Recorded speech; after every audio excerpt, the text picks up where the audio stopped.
የተወደዳችሁ እግዚአብሔር ቤተሰቦች የእናታችን የቅድስት ድንግል ማርያም የአስራት ቃል ኪዳን የበረከት ልጆች የጻድቃን የሰማዕታት ወዳጆች በወደደንና ባፈቀረን በልዑል እግዚአብሔር ፍጹም ሰላም እላችኋለሁ። እንደምን ዋላችሁ? እንደምን ለይሳ ድረሳችሁ? አሜን። እንደ ኃጢአታችንና እንደ በደላችን ብዛት ሳይሆን እንደ ምሕረትና እንደ ቸርነት ተመልክቶ እስከዚህ ሰዓት ያደረሰን የአባቶቻችን አምላክ ልዑል እግዚአብሔር ስሙ የተመሰገነ ይሁንልን። እርሱን ጠርተን እርሷን የማንተዋት ንጽሕተ ንጹሐን ቅድስተ ቅዱሳን ቅድስት እናታችን ድንግል ማርያም ዘላለማዊ ስሟ የተመሰገነ ይሁንልን። እንግዲህ እንደ እግዚአብሔር አምላካችን መልካምና በጎ ፍቃድ ዛሬ የምንማማረው የሕማማት ረቡዕ ጌታችን መድኃኒታችን ኢየሱስ ክርስቶስ ምን አደረገልን፣ ጸሐፍት ፈሪሳውያንስ በዚህ ዕለት ምን አደረጉ፣ ዕለቱስ ምን አይነት ስያሜ ተሰጥቶታል የሚለውን እንደ እግዚአብሔር አምላካችን መልካምና በጎ ፍቃድ ዛሬ እንማማራለን። እንግዲህ የሚያስተምረን እግዚአብሔር ነው፣ የሚመክረን እግዚአብሔር ነው፣ የሚገስጸን እግዚአብሔር ነው። እርሱ በመካከላችን ተገኝቶ የጎደለውን አሟልቶ የተጣመመውን አቃንቶ በአፈ መላእክት አርሞ ያስተምረን፣ ይመክረን፣ ይገስጸን ዘንድ የእርሱ መልካምና በጎ ፍቃዱ ይሁንልን። የእናታችን የንጽሕተ ንጹሐን የቅድስተ ቅዱሳን የቅድስት እናታችን የድንግል ማርያም ምልጃ ተራዳይነቷ በረከቷ ሁሉ በሁላችን ላይ ይደርብን። እንግዲህ ወደ ዛሬው ትምህርታችን ስንገባ የሕማማት ረቡዕ ሶስት አይነት ስያሜዎች ተሰጥቶታል። የሕማማት ረቡዕ ሶስት አይነት ስያሜ ተሰጥቶታል። የመጀመሪያው ምክረ አይሁድ የሚል ስያሜ ተሰጥቶታል። ሁለተኛው ደግሞ እንደዚሁ የመዓዛ ቀንም ይባላል። ሶስተኛው ደግሞ የእንባ ቀን ይባላል። እነዚህ ሶስት ስያሜዎች ለዚህ ለሕማማት ረቡዕ ስለምን ተሰጡ? የእንባ ቀን ስለምን ተባለ? የመልካም መዓዛ ቀን ስለምን ተባለ? ምክረ አይሁድ የሚባል ስያሜስ ስለምን ተሰጠው የሚለውን ደግሞ እንደ እግዚአብሔር አምላካችን መልካምና በጎ ፍቃድ አሁን እንመለከታለን ማለት ነው። ከዚህ በፊት ግን አስቀድሞ ይህንን በረቡዕ ዕለት የተከናወነውን ነገር ከማወቃችን አስቀድሞ ወደ ኋላ ያለውን በሕማማት እሁድ ከሰዓት ጌታችን ምን አደረገ? ጸሐፍት ፈሪሳውያን ምን አደረጉ? ሰኞ ጌታችን ምን አደረገልን? ማክሰኞ ምን አደረገልን? ጸሐፍት ፈሪሳውያንስ በዚህ ቀን ምን ሲያደርጉ ነበረ? እንደዚሁ ደግሞ ረቡዕ ዕለት በዛሬው ዕለት ደግሞ ምን አደረጉ የሚለውን ማወቅ ያስፈልጋልና ምናልባት የተማራችሁ ሰዎች ካላችሁ ወደ ያልተማራችሁ ካላችሁ ወደ ኋላ መለስ ብላችሁ በስፋት መማር ትችላላችሁ። እኛ ግን አጠር አድርገን በጥቂቱ ሰኞንና ማክሰኞን ጌታችን ምን እንዳደረገ ጸሐፍት ፈሪሳውያን ምን እንዳደረጉ አጠር አድርገን ተመልክተን ወደ ዛሬው ትምህርታችን እንገባለን ማለት ነው። እንግዲህ ሕማማት የሚጀምረው መቼ ነው ብለናል? በባለፈው ትምህርታችን ላይ እሁድ ከሰዓት ጀምሮ እስከ አርብ ማታ ድረስ ሰሞነ ሕማማት ይገባል ወይም ደግሞ ይታሰባል ብለናል። ያም ደግሞ 5 ቀን ይሆናል። ከሰኞ እስከ አርብ እሁድ ከሰዓት ግማሿን ደግሞ ስንቆጥራት ተኩል ቀን ትሆናለች። ስለዚህ 5 ቀን ተኩል፣ ያ 5 ቀን ተኩል የ5500 ዘመን የዛ የዓመተ ፍዳ የዓመተ ኩነኔ ዘመን ምሳሌ እንደሆነ ያንን የምናስብበት እንደሆነ ቤተ ክርስቲያናችን ታስተምረናለች ማለት ነው። ስለዚህ በዛ ቀን ሕማማቱ ምኑ ላይ ነው ታዲያ የጀመረው? እሁድ ከሰዓት ሕማማቱ በምን ምክንያት ነው ጀመረ ብለን የምንማማረው ስንል ደግሞ ጌታችን አምላካችን መድኃኒታችን ኢየሱስ ክርስቶስ እየተመሰገነ ወደ ኢየሩሳሌም ቤተ መቅደስ ገብቷል። ልብሳቸውን እያወለቁ ዘንባባ እያደረጉለት፣ እንደዚሁም ደግሞ ሕፃናት ከምድር እያመሰገኑት፣ መላእክት ከሰማይ ደግሞ እያመሰግኑት፣ ድምፃቸው እያስተጋባ ሕፃናቱን እንኳን ፈሪሳውያን ዝም ቢያስብሏቸው የቢታንያ ድንጋዮች እንኳን እንደሚያመሰግኑት አስረድቷቸው እግዚአብሔር አምላካችን እየተመሰገነ ወደ ኢየሩሳሌም ገብቷል ማለት ነው። ሌላ ጊዜ ዝም ብሎ ልክ እንደ ተራሰ ይገባ ነበረ። በበዓለ ሆሳዕና ዕለት ግን እንደ ንጉሥ ሆኖ እየተመሰገነ በአህያ ላይ ቁጭ ብሎ ወደ ኢየሩሳሌም ገብቷል ማለት ነው ጌታችን። ታዲያ ጌታችን በዕለተ ሆሳዕና ምን አደረገ ስንል ይህንን አደረገ፣ እየተመሰገነ ገባ። ጸሐፍት ፈሪሳውያንስ ምን አደረጉ ስንል ደግሞ ጸሐፍት ፈሪሳውያን የሚያመሰግኑትን ሕፃናት ዝም እንዲያስብላቸው ጠየቁትና ዝም አስባሏቸው። ጌታችን ግን ድንጋዮችን ቢሆኑ እንደሚያመሰግኑት ድንጋይ አፍ አውጥተው የቢታንያ ድንጋዮች ሆሳዕና በአርያም እያሉ ሲያመሰግኑት አሳይቷቸዋል ማለት ነው። ከዚህ የምንረዳው ታዲያ እግዚአብሔር አምላክን አመሰገነውም አላመሰገነውም ምንም እንጨምርለትም እንቀንስለትም ነገር የለም። ብናመሰግነው የምንመሰገነው እኛ ነን፣ ብናመሰግነው የምናተርፈው እኛ ነን እንጂ ጌታችን ምንም አንጨምርለትም አንቀንስለትም። ስለዚህ እግዚአብሔር አምላክን ባመሰገንን ቁጥር የምንጠቀመው እኛ እንደሆንን በዚሁ አጋጣሚ ልናውቅ ያስፈልጋል ማለት ነው። አስተውሉ። ለዛ ነው ድንጋዮችም ጭምር እንደሚያመሰግኑት ያሳያቸው ማለት ነው። ከዛም እንደዚህ ካደረገ በኋላ እርሱ ትቷቸው ጸሐፍት ፈሪሳውያንን ትቷቸው ከከተማ ወጣ ማለት ነው። አስተውሉ። ጸሐፍት ፈሪሳውያን ታዲያ እየተመሰገነ መግባቱ ድንጋዮች ጭምራፍ አውጥተው ማመስገናቸው ሕፃናት ከምድር ማመስገናቸው መላእክትም ጭምር ከሰማይ እያመሰገኑ ድምፁ ስለረበሻቸው እንዴት እየተመሰገነ ይገባል ብለው በጌታችን ላይ አጉረመረሙ፣ ተበሳጩ። ሰኞ ዕለት ተገናኝተው ደግሞ እንዴት እንደሚገሩት ለመነጋገር ቀጠሮን ያዙ፣ ስብሰባ ተጠራሩ። መቼ ነው የሆነው ካለን ደግሞ እሁድ ከሰዓት ማለት ነው። አስተውሉ፣ እሁድ ከሰዓት ላይ ይህንን ያደረጉት። ስለዚህ ሕማማቱ የሚጀምረው ከዛ ዕለት ነው። ጸሐፍት ፈሪሳውያን ተሰብስበው ሰኞ በጌታችን ላይ ለመምከር እሁድ ዕለት ስብሰባ ተጠራሩ ማለት ነው። እሁድ ዕለት ጌታችን ይህንን አደረገልን፣ ጸሐፍት ፈሪሳውያን ደግሞ ይህንን አደረጉ። አስተውሉ። ታዲያ በሕማማት ሰኞ ደግሞ ጌታችን ምን አደረገልን? እንደዚሁ ደግሞ እነዚህ ጸሐፍት ፈሪሳውያን ምን አደረጉ የሚለውን ስንመለከት ደግሞ እነዛ ጸሐፍት ፈሪሳውያን እሁድ ዕለት ስብሰባ የተጠራሩት ሰኞ ዕለት ተሰበሰቡ። ሰኞ ዕለት ተሰብስበው ቀኑን ሙሉ ሲሰድቡት፣ ቀኑን ሙሉ ሲዶልቱበት፣ ቀኑን ሙሉ እንዴት መያዝ እንዳለባቸው ሲነጋገሩ ቆይተው ነገር ግን ምንም አይነት መግባባት ላይ ሳይደርሱ ስብሰባቸው ፍሬ አልባ ሆኖ ቀኑን ሙሉ ሲጨቃጭቁ ውለው ተበትነዋል ማለት ነው። ለማክሰኞ ቀጠሮ ይዘው አስተውሉ። ቀኑን ሙሉ ሲጨቃጭቁ አሉ። ነገር ግን መገደል እንዳለበት ብቻ ሁሉም ያውቃሉ፣ ተስማምተዋል። ነገር ግን እንዴት አድርገው ያዙት? ምክንያቱም ሐሙስ ዕለት የፊታቸው ሐሙስ በዓለ ፋሲካቸውን ያከብሩ ነበረ። ስለዚህ አሁን ብንይዘው፣ አሁን ብንገድለው እርሱን የሚከተሉ ምዕመናን ብዙ ናቸውና በዓላችን ይበላሽብናል ብለው ፈሩ። በዚህ ምክንያት ሲጨቃጨቁ ቆዩና ምንም አይነት ፍሬ ሳያፈሩ ተለያዩ፣ ተበተነ ማለት ነው። መቼ? ሰኞ። በዚህ ዕለት ደግሞ ጌታችን ለእኛ ምን አደረገልን ስንል በማቴዎስ ወንጌል ምዕራፍ 21 ላይ ተጠቅሶ እንደምናገኘው በማለዳ ተራበ ይላል። በማለዳ ከተራበ በኋላ በለስ ተመለከተ ይላል። ያቺን በለስ ቅጠሏ ሰፋፊ የሆኑ በለሶችን ተመለከተ። ያቺን በለስ ፍሬ ያገኝባት እንደሆነ ብሎ ወደ እርሷ ተጠጋ። በመሄድም ሰዓት ላይ ምንም አይነት ፍሬን አላገኘባትም። ፍሬን ስላላገኘባት ካሁን በኋላ ካንቺ ምንም አይነት ፍሬ አይገኝ ብሎ ረገማት። በዚህም ደግሞ የሕማማት ሰኞ መርገመ በለስ ተብሎ ተሰይሟል ማለት ነው።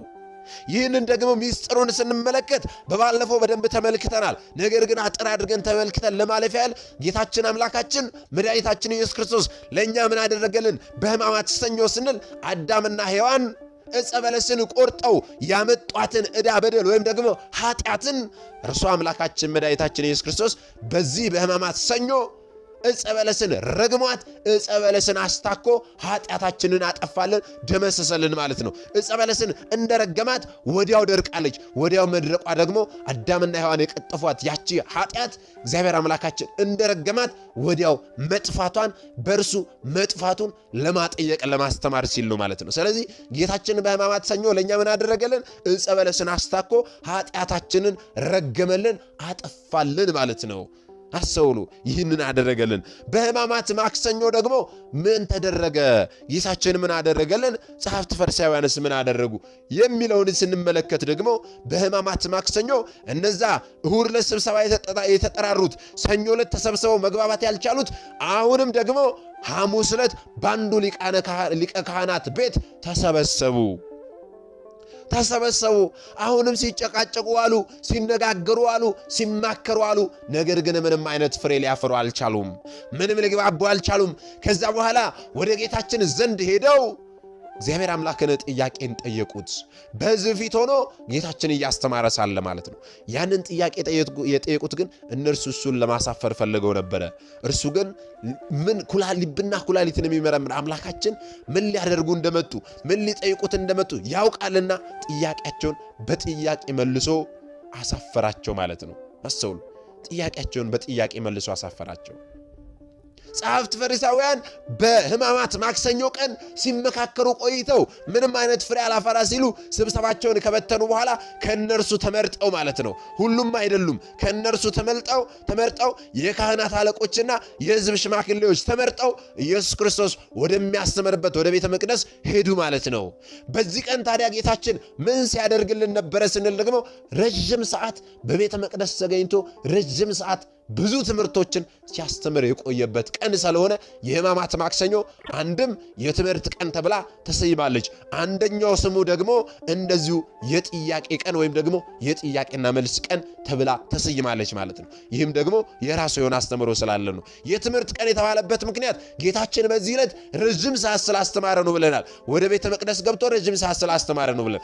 የጥያቄና መልስ ቀን የተባለው ደግሞ የካህናት አለቆችና የሕዝብ ሽማግሌዎች እዛ ሲጨቃጨቁ ከዋሉ በኋላ ሲዶልቱበት ከዋሉ በኋላ ምንም ፍሬ አላፈራ ሲሉ እሱን ለማሸማገል ለማሳፈር ወደ እርሱ ሄዱ ማለት ነው።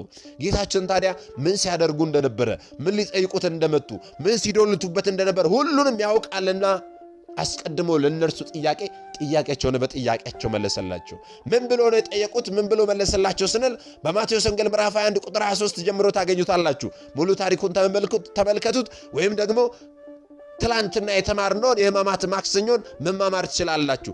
እነርሱ ተመርጠው መጥተው ምን አሉት? ይህንን ስልጣን በምንድን ነው የምታደርገው?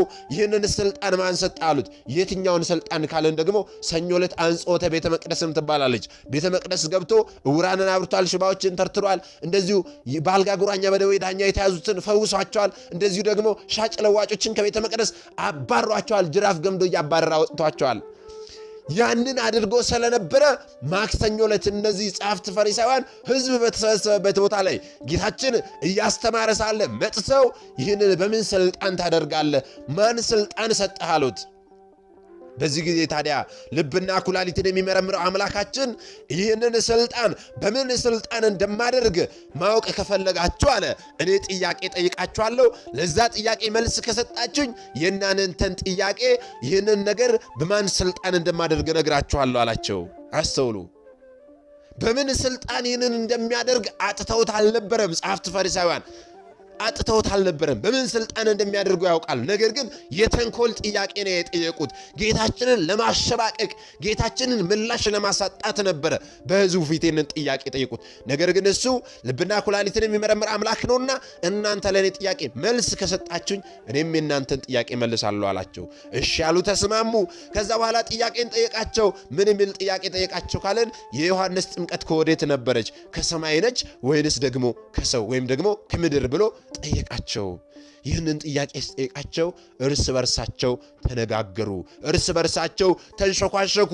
ከሰማይ ብንል እንኪያስ ለምን አላመናችሁበትም ይለናል። ከሰው ወገን ነው ብንል ደግሞ ዮሐንስ ሁሉም እንደ ነቢይ ያዩታል፣ ዮሐንስን ይመለከቱታልና ሕዝቡ ይነሳብናል፣ በዓላችንም ይበላሽብናል፣ ሐሰተኞችም እንሆናለን። ስለዚህ አናውቅም እንበለው አሉና ጌታችን ይህንን ጥያቄ ጠይቋቸው ስለነበረ አናውቅም የሚል ምላሽ ሰጡት ማለት ነው። እንደዚህ አይነት ጥያቄ ሲጠይቁት እርሱም ደግሞ እናንተ ካላወቃችሁ፣ እናንተ የጠየቋችሁን ጥያቄ ካልመለሳችሁልኝ እኔም ይህንን ነገር በምን ስልጣን እንደማደርግ አልነግራችሁም አላቸው።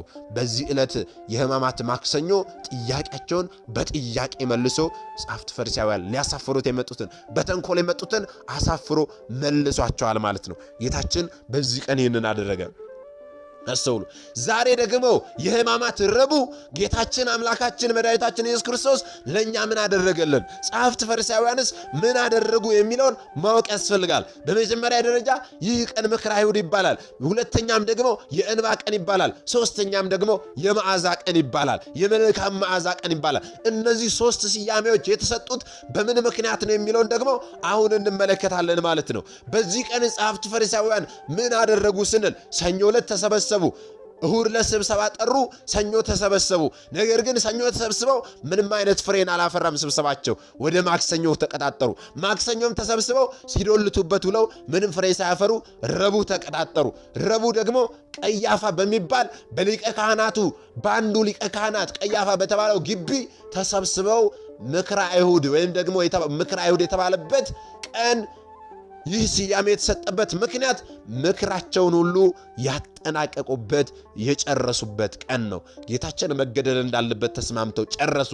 እንዴት መገደል እንዳለበት፣ መቼ መገደል እንዳለበት፣ ከፋሲካ በዓላቸው በኋላ መግደል እንዳለባቸው ተመካክረው የጨረሱበት ቀን ስለሆነ ምክረ አይሁድ ተብሏል ማለት ነው። አስተውሉ። በዚህ ቀን ምክራቸውን የጨረሱት በዓለ ፋሲካቸውን የሚያከብሩት አስተውሉ። በዓለ ፋሲካቸውን የሚያከብሩት ሐሙስ ዕለት ነበረ።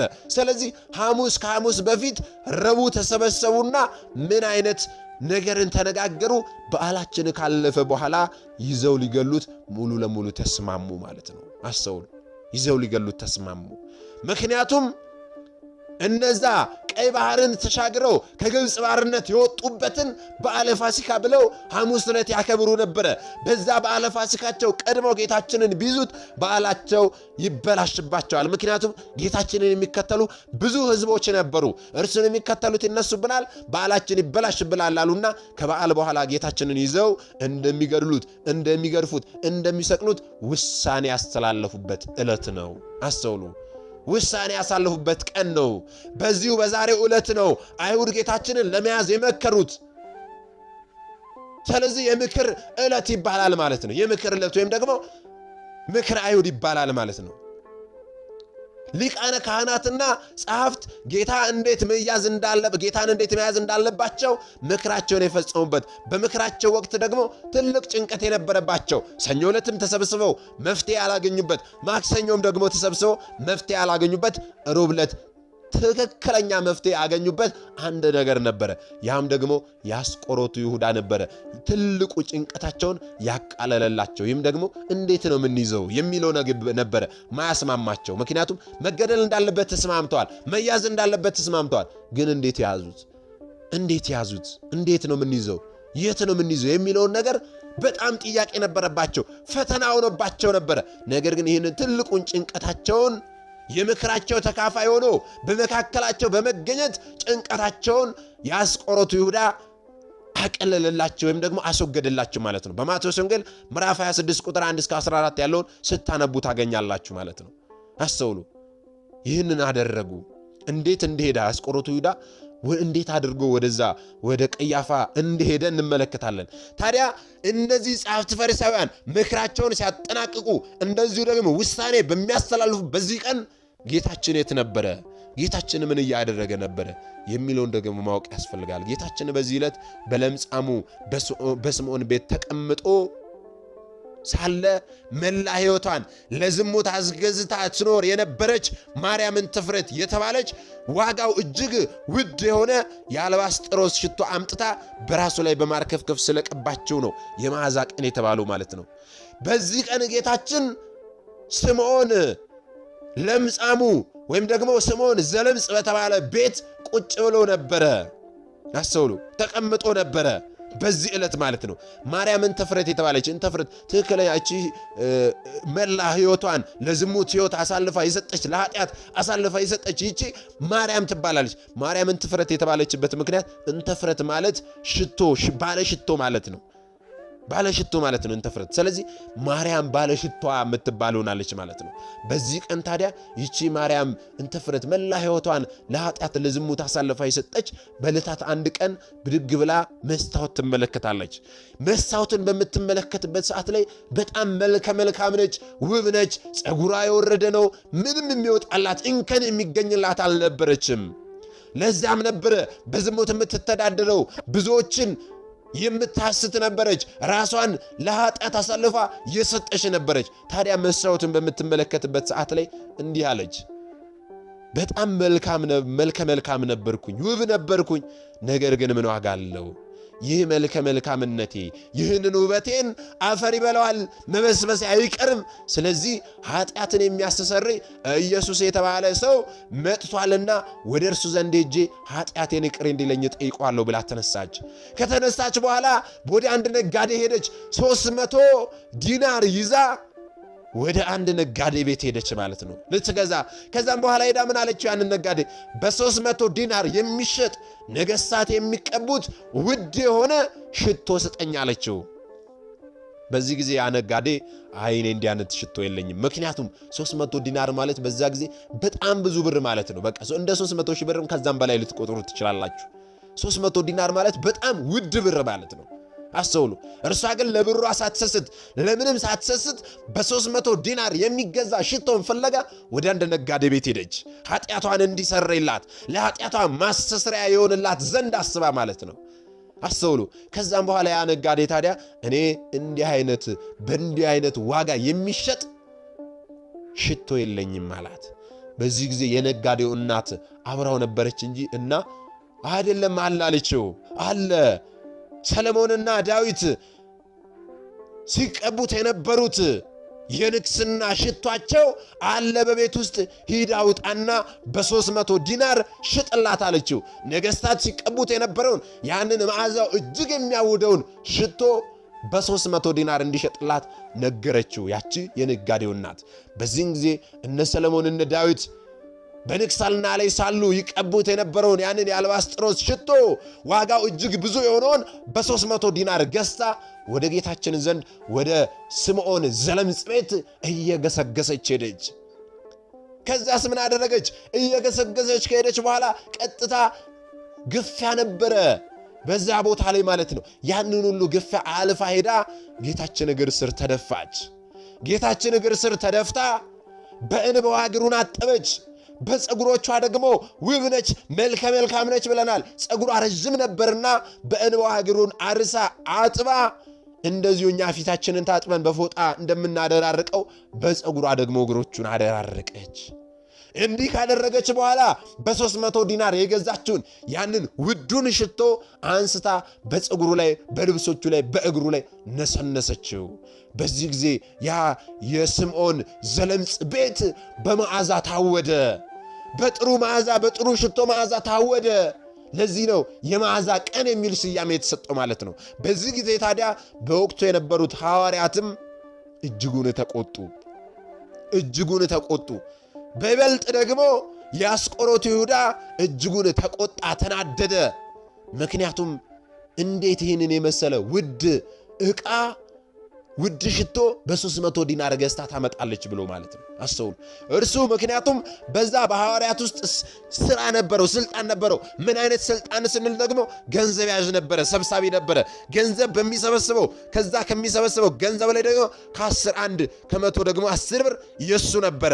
እሱ ያሳስበው የነበረው ለጌታችን ማቅረቡ አይደለም፣ ጌታችን ላይ መነስነሱ አይደለም። እርሱ ቢገዛ ወይም ደግሞ ብሩ በሱ ጋር ወደ እርሱ ቢመጣ ከዛ ከ300 ዲናር ላይ እሱ ስንት ዲናር ያገኛል? 30 ዲናር ያገኝ ነበረ።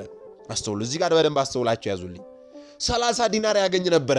ያ 30 ዲናር ስለቀረበት እጅጉን ተበሳጨ፣ እጅጉን ተናደደ ማለት ነው። በዚህ ጊዜ ሌሎቹም ደቀ መዛሙርቱም በጣም ተናደዱ ማለት ነው። እያንዳንዳቸው ተናደዱ። አስተውሉ። ይህንን የት ነው የምናገኘው ስንል በማርቆስ ወንጌል ምዕራፍ 26 ላይ እናገኛለን። ምዕራፍ 26 ቁጥር 14 ላይ እናገኛለን ማለት ነው። አስተውሉ። እነርሱ በዛ የነበሩት በጣም ተቆጥተው ምን አሉ? መልካም ሥራ ሰርታልኛለች አለ ጌታችን። እነርሱ ተቆጡና ይህ ጥፋት ለምንድን ነው አሉ? ይህ በብዙ ዋጋ ተሽጦ ለድሆች ሊሰጥ ይቻል ነበርና አሉ። አስተውሉ። እነርሱ ያበሳጫቸው ምንድን ነው? ይህ በጣም ብዙ ዋጋ የሚሸጥ ነበርና ይሄ ሽቶ ወደዚህ ከምታመጣው ብሩን ለድሃ ብትሰጥ ይሻል ነበረ ብለው ተቆጡ ማለት ነው። በዚህ ጊዜ ጌታችን ምን አለ ታዲያ? ጌታችን ምን አለ? መልካም ሥራ ሰርታልኛለች፣ ሴቲቱን ስለምን ታደክሟታላችሁ አለ። በማርቆስ ወንጌል በማቴዎስ ወንጌል ምዕራፍ 26 ቁጥር 10 ላይ ማለት ነው። መልካም ሥራ ሰርታልኛለች፣ ሴቲቱን ለምን ታደክሟታላችሁ? ድሆች ሁልጊዜ ከእናንተ ጋር ይኖራሉ፣ ሁልጊዜ ለእነርሱ ማድረግ ትችላላችሁ እናንተ፣ እኔ ግን ሁልጊዜ ከእናንተ ጋር አልኖርም አላቸው። ምክንያቱም ሞቶ ተቀብሮ ተነስቶ እንደሚያርግ በዚሁ አጋጣሚ ነገራቸው ማለት ነው። ድሆች ከእናንተ ጋር ሁልጊዜ ስለሚኖሩ ለእነርሱ ሁልጊዜ ማድረግ ትችላላችሁ፣ እኔን ግን ዳግም አታገኙኝም፣ ወይም ደግሞ እኔ ግን ሁልጊዜ ከእናንተ ጋር አልኖርም አላቸው። እርሷ ይህንን ሽቶ በሰውነቴ ላይ አፍስሳ ለመቃብር ያደረገች እውነት እላችኋለሁ፣ ይህ ብቻ አይደለም፣ ወንጌል ለዓለም በማናቸውም ስፍራ በሚሰበክበት እርሷ ያደረገችው ደግሞ ለእርሷ መታሰቢያ እንዲሆን ይነገራል ብሎ ቃል ገባላት ማለት ነው። ስለዚህ በአራቱም ወንጌላውያን በማቴዎስ፣ በሉቃስ፣ በማርቆስ፣ በዮሐንስ ወንጌል ላይ በአራቱም ወንጌላውያን ላይ የዚች የማርያምን ተፍረት ታሪክ ተመዝግቦ እናገኛለን። ምክንያቱም ጌታችን በሰጣት ቃል መሰረት፣ ጌታችን በተነገረው ቃል መሰረት እሷ ሽቶን ይህንን የአልባስጥሮስ ሽቶ ውድ የሆነውን ገዝታ አምጥታ እንዳፈሰሰችበት ሁሉ ኃጢአቷን ይቅር ካላት በኋላ ይህ ብቻ አይደለም፣ ወንጌል በሚሰበክበት ቦታ ሁሉ የእርሷ ስም እንደሚጠራ፣ እንደሚሰበክ፣ እንደሚነገር ጌታችን ቃል ገባላት። ይሄው ዛሬም እኛ ስለ ማርያም እንተፍረት ታሪክ ተማማርን ማለት ነው። ማርያም እንተፍረት ማለት እንደተማማር ነው፣ ማርያም ባለሽቷ ማለት ነው ማለት ነው። አስተውሉ። ታዲያ ይህንን ስንመለከት በስምዖን ዘለምጽ ቤት ኢየሱስ በቢታንያ በለምጻሙ በስምዖን ቤት ሳለ ያቺ ዋጋው ብዙ የሆነ ሽቶ አምጥታ እግሩን በእንባዋ አጥባ በፀጉሮቿ አብሳ ሽቶውን ቀብታ ከዛም በኋላ ደግሞ ያ በልብስ ሲነካካ ያ ሽቶ በጣም ውድ የሆነ መዓዛው የሚያውድ ነበርና ያ ሽቶ በቤቱ በስምዖን ዘለምጽ ቤት ውስጥ በጣም መዓዛ ስለነበረው የመዓዛ ቀን የሚል ስያሜ ተሰጥቶታል። ይህ የሕማማት ረቡዕ ማለት ነው። የእንባ ቀን የሚል ስያሜ ስለምን ተሰጠው ስንል ደግሞ የእንባ ቀን የሚል ስያሜ የተሰጠበት ምክንያት ይህቺ ማርያምን ትፍረት እንባዋን እያፈሰሰች በእንባዋ የጌታችንን እግር ስላጠበች ስላራሰችው ነው። ለዚህ የእንባ ቀን ተብሏል። ታዲያ ቅድም የጀመርነው ነገር አለ። ይሁዳ በጣም ተበሳጭቷል ብለናል። ምክንያቱም 30 ዲናር ቀርቶበታልና 30 ዲናር ቀርቶበታልና። ስለዚህ ምን አደረገ? ወዲያው ተነስቶ በዚህ በማቴዎስ ወንጌል ምዕራፍ 26 ቁጥር 14 ላይ እንደምናገኘው ወዲያው የአስቆሮቱ ይሁዳ ከ12ቱ ሐዋርያት አንዱ የሆነው የአስቆሮቱ ይሁዳ ወደ ቀያፋ ቤት ሄደ። በቀያፋ ቤት ተሰብስበው ሲዶልቱበት ነበረ፣ እነዛ ጻፍት ፈሪሳውያን ማለት ነው። ይህንን ያውቅ ነበርና ወዲያው እየሮጠ ወደ እነርሱ ሄደ። ከዛ ምን አላቸው? ኢየሱስን አሳልፌ ነው እሰጣችኋለሁ፣ እናንተ ስለኔ ምን ታደርጉልኛላችሁ አላቸው። አስተውሉ። ይሄ ሰውዬ ይሄ አስቆሮቱ ይሁዳ ምን ጎሎት ነበረ? ያበሳጨው ነገር ምን ነበረ?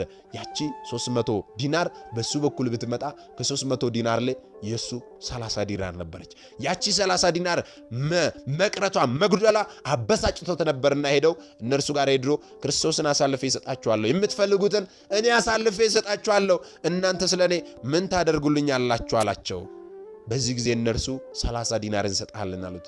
በዚህ ጊዜ የሚፈልገውን ነገር ስላገኘ ደስ ብሎት በዚህ ከነሱ ጋር ተስማማ። በዚህ ጊዜ ነበረ የእነርሱ ጭንቀት የነበረው ክርስቶስን እንዴት መያዝ እንደነበረባቸው ሲጨቃጨቁበት የነበረው። ሰኞ ተሰብስበው ማክሰኞ ተሰብስበው መፍትሄ ያላገኙበትን ነገር ይሁዳ በእነርሱ ዘንድ ተገኝቶ ለጥያቄያቸው ምላሽ ሰጥቷቸው ወይም ደግሞ ለእነርሱ ከባድ የሆነውን ነገር አቅልሎላቸው በ30 ዲናር ተስማምቶ ጌታችንን አሳልፎ ለመስጠት ይሁዳ ተስማማ። እነርሱም ጌታችንን ሊገድሉት ቀነ ቀጠሮ ያዙ ወይም ደግሞ ወሰኑበት ማለት ነው። መሞት እንዳለበት ወሰኑ፣ ምክራቸውን ጨረሱ። ለዚህ ነው ቤተክርስቲያናችን ሮብ ዕለት ከበዓለ ሃምሳ ውጪ ሮብ ይጾማል። ሮብና ዓርብ እንጾማለን። በዚሁ አጋጣሚ እንድታውቁት ነው የምንጾምበት ምክንያት አንዱ ይህ ነው። በዚህ በዕለተ በሕማማት ረቡዕ የተደረገው ይህ ነገር ስለሆነ ነው። ይህንን ነው የምናስበው። ጌታችን ለእኛ ሲል ጸሐፍት ፈሪሳውያን ሊገድሉት ወሰኑበት። ይሁዳ በ30 ብር አሳልፎ ሊሰጠው ተስማምቶ ጨረሰ። እንዴት መያዝ እንዳለባቸውም ተነጋግረው ጨረሱ። ከበዓለ ፋሲካቸው በኋላ ሐሙስ በዓለ ፋሲካቸውን ካከበሩ በኋላ ጌታችን የተያዘው ሐሙስ ማታ 3 ሰዓት ላይ ነው። እርሱን ደግሞ በነገ እንዴት አድርገው እንደያዙት እንዴት እንደተያዘ ሐሙስ ዕለት እንማማራለን። አስተውሉ። ስለዚህ ዛሬ ይቺ ቀን ምክረ አይሁድ የተባለችበት ምክራቸውን የጨረሱበት ዕለት ስለሆነ ለዚህ ነው ሮብ የምንጾመው። ይህንንም በዚሁ አጋጣሚ ማወቅ ያስፈልጋል። የመዓዛ ቀን የተባለበትም ቅድም ተመለከትን፣ የእንባ ቀን የተባለበትም ቅድም ተመለከትን ማለት ነው። ስለዚህ በዛሬው ዕለት በሕማማት ረቡዕ ጌታችን አምላካችን መድኃኒታችን ኢየሱስ ክርስቶስ ለእኛ ምን አደረገልን ስንል ጌታችን ይህንን አደረገልን። ጸሐፍት ፈሪሳውያንስ በዚህ ቀን ምን አደረጉ ስንል እነርሱ የሚያደረጉትን ነገር ተመለከትን ማለት ነው። አስተውሉ፣ ተመለከትን ማለት ነው። ስለዚህ ይህንን የተማራችሁትን ደግሞ ላልተማሩ ወንድሞቻችሁ አስተምሩ። የእግዚአብሔር ቤተሰቦች አስተምሩ። ምክንያቱም እኛ የተማርነውን አስተምረን ቢሆን ኖሮ እኛ ያወቅነውን አሳውቀን ቢሆን ኖሮ ማንም ሀብተ ወልድና ስመ ክርስትና ሰጥታ ማኅተብ በአንገቱ ላይ ካሰረችበት ከቅድስት ቤተክርስቲያን ወጥቶ ወደ ሌሎች የሃይማኖት ተቋማት ባልሄደ ባልገባ ነበረ። ነገር ግን እኛ የተማርነውን ስለማናስተምር ያወቅነውን ስለማናሳውቅ ብዙ እህቶቻችንና ወንድሞቻችን እየሳቱን ያሉትና የሳቱትንም ለመመለስ ያሉትንም ለማጽናት ታዲያ አሁን ላይ የተማርነውን ወደፊትም የምንማረውን የቤተክርስቲያናችን ትምህርት ልናስተምር ያስፈልጋል። ይህንን እያደረግን መንፈሳዊ ግዴታችን ልንወጣ ያስፈልጋል። ይህን እንድናደርግ ደግሞ እርሱ አምላካችን በእውነት ይርዳል። ምናልባት ደግሞ ዛሬ ገና ወደዚህ መንፈሳዊ ቻናል የመጣችሁ ሰዎች ካላችሁ ከዚህ በፊት የተማማርናቸውን ከዚህ በኋላ የምንማማራቸው መንፈሳዊ አስተምሮች ወደ እናንተ እንዲደርሱ ከፈለጋችሁ ሰብስክራይብ አድርጋችሁ የደወል ምልክቱን መጫን ይኖርባችኋል። ምክንያቱም ይህ ቴክኖሎጂ ያመጣው ስርዓት ነው፣ እኔ ያልኩት አይደለም። እንዲህ አይነት አስተምሮች እንዲደርሷችሁ የምትፈልጉ ሰዎች ሰብስክራይብ አድርጋችሁ የደወል ምልክቱን መጫን ይኖርባችኋል፣ እንዲደርሳችሁ ማለት ነው።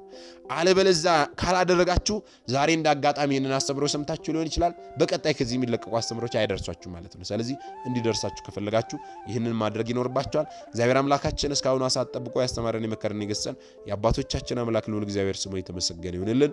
እርሱን ጠርተን እርሷን የማንተዋት ንጽሕተ ንጹሐን ቅድስተ ቅዱሳን ቅድስት እናታችን ድንግል ማርያም ዘላለማዊ ስሟ የተመሰገነ ይሁንልን። የሰማነውን በዝነ ልቦናችን ያሳድርብን። ሰሚዎች ብቻ ሳንሆን በሰማነው ቃል 30 60 ዓመቱ ያማረ ፍሬ አፍርተን ዛሬ ስሙ ቀዳሾች ነገ ደግሞ የመንግስቱ ወራሾች ያደርገን ዘንድ የእርሱ መልካምና በጎ ፈቃዱ ይሁንልን። እንበለ ደዌ ወሕማም እንበለ ጻማ ወድካም አመ ከመዮም ያብጻን ያብጽክሙ እግዚአብሔር ለብርሃነ ትንሣኤሁ በፍስሐ ወበሰላም አሜን።